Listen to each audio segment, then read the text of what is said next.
Today, let's take a look at the updated 2026 Senate map based on the current prediction market. For this, we're going to use predicted, and it's going to be a little bit different. If one side or the other has at least a 60% advantage, the state is going to go safe. 30 to 59 is going to go likely. 10 to 29 is leans, and anything under 10% is going to be a tilt rating. It's not perfect, but that's how we've been doing it. Now, while I go over the background, I'm going to put in the obvious safe states. So we're just at the beginning of primary season. A lot could change over the next 6 or 7 months, or things could stay the same. But right now, it looks like Dems have a lot of momentum. They would need to flip 4 seats to have outright control of the Senate. But Republicans also looking for a couple of targets as well. So now that we've got the obvious states out of the way, let's put in a couple less obvious. On this map, 2 more states are going to move into safe territory for the Dems. Both of them are in the southeast. You might guess that it's North Carolina and Georgia. They'd be a flip and a pickup with Roy Cooper in North Carolina and John Ossoff would hold on in Georgia. Those margins were actually at least 60% of the market, not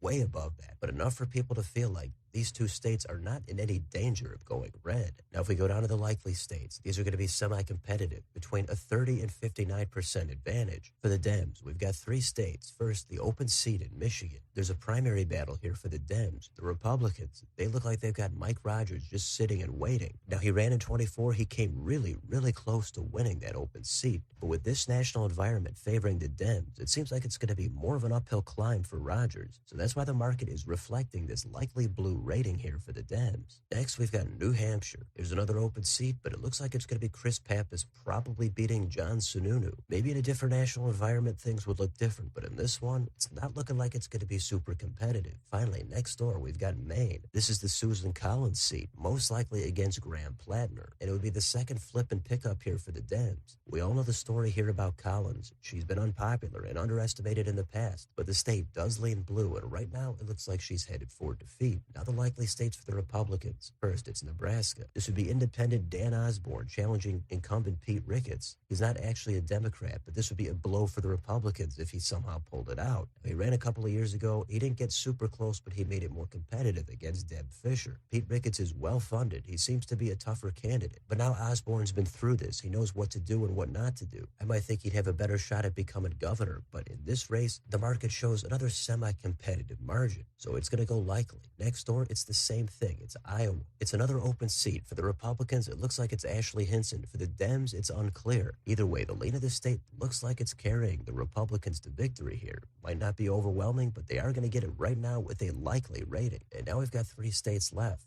Let's go through them one at a time. We'll start in Texas. When I did this video 2 months ago, this went safe. This time, it's more up in the air, and the rating is going to come all the way down to lean Republican. Plenty of questions here, but I think Dems have long had their hopes at flipping this state, but it seems like every time it's fool's gold. So it's going to be a state to watch, but right now, Republicans do have a small advantage. Next, we've got Alaska. Now we've likely got Mary Peltola here against Dan Sullivan, but it is a top 4 ranked choice primary, so the general election could be weird again, but this looks like it's going to be a highly contested seat. Dems could flip it. It's possible. The markets have been shaky, but at the time I made the video, Republicans had a single-digit advantage, so it's going to go tilt red. The last state is Ohio. It's the exact same thing. It's going to go tilt red between Sherrod Brown and John Husted. This is a special election. Brown did just lose to a weaker candidate a couple of years ago, but then Trump was on the ballot. Now he's unpopular, so that means this seat is going to be competitive again. But after all that, we've got the map at Republicans 51, Dems 49. Dems flip North Carolina and Maine. They come a hair away in Alaska and Ohio.